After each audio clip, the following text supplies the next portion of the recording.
कई बार तो गोपियां जब कन्हैया चोरी नहीं करने आते तो गोपियां जाया करती कि कन्हैया चोरी करने क्यों नहीं आ रहा। गोपियां कन्हैया ना आए तो भी मैया के पास जाती और कन्हैया चोरी करने भी आ जाए तो मैया के पास चली जाया करती थी। गोपी का अर्थ क्या होता है?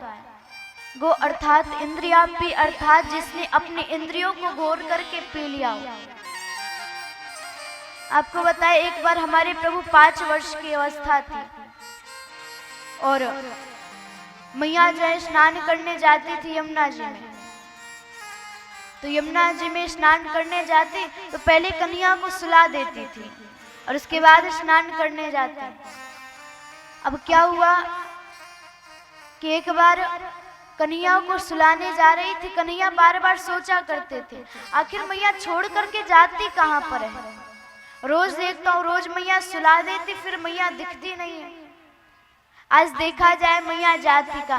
कन्हैया मैया के सुलाने से पहले सो गए और मैया जाती कन्हैया को उठाने को। कन्हैया उठ के दूध पी ले, कन्हैया नहीं उठते हैं।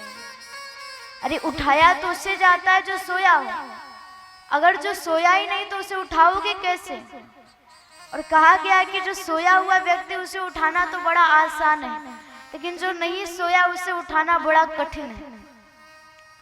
आज हमारे प्रभु जो है सोए हुए नहीं है, मैया को देखना चाहते इसलिए आंखें बंद किए हैं, लेकिन आज मैया दिखती नहीं है।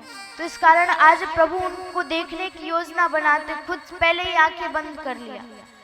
अब मैया आती, जब कन्हैया नहीं उठ रहे बार बार प्रयास किया लेकिन कन्हैया नहीं उठते तो मैया ने सोचा एक काम करते हैं, कन्हैया उठेगा तब तक मैं स्नान करके आ जाऊंगी। मैया जो है कन्हैया को छोड़ करके स्नान करने चली गई।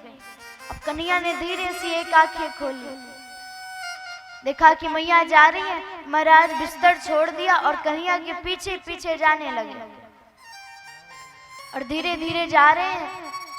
मैया को देखा कि मैया स्नान करी, कन्हैया वृक्ष के पीछे छिपे हैं। स्नान किया, स्नान करने के बाद एक दीपक जला दिया और दीपक जलाने के बाद हमारे कन्हैया जो है वहां से आगे बढ़ने लगे। मैया को देखा, तब तक मैया के पास पहुंच रहे, मैया निकल गई। तो सबसे पहले यमुना जल के पास गए और जाकर के मैया ने जितने दीपकों को जलाया था सभी को बुझा करके अपने पीतांबर में बांध लिया और मैया कि सभी दीपकों को जलाओ। जितने सारे दीपक जले थे सबको अपने पीतांबर में बांध लिया और दौड़ करके आवाज लगाने लगे, अरे मैया रुको। तो मैया ने सोचा ये तो कन्हैया की आवाज है, पीछे मुड़ करके देखा। जब पीछे मुड़े तो देखा कि कन्हैया। पूछा, अरे कन्हैया तुम तो सोए हुए थे, मैं तुम्हें सुला करके आई थी, कैसे यहाँ पर आ गए? अब कन्हैया क्या कहे? कन्हैया ने कहा कि अरे मैया क्या बताऊं, तू रोज गायब रहती थी तो मैंने सोचा आज पता किया जाए आखिर मैया जाती कहाँ है रोज, इसलिए मैं तेरे पीछे पीछे आ गया। मैया ने कहा वो सब तो ठीक है, परंतु एक बात बता कि तेरे हाथ में ये क्या है, कुछ छुपा रहा है क्या? कन्हैया ने कहा कि नहीं मैया कुछ नहीं है। मैया ने कहा दिखा क्यों नहीं रहा है? कन्हैया ने कहा कि अरे मैया कुछ है ही नहीं। मैया ने देख लिया कन्हैया छुपा रहा, पीतांबर छीना और देखा कि उसमें दीपक रखे थे। पूछा कि कन्हैया तूने दीपक क्यों उठाया वहां पर से?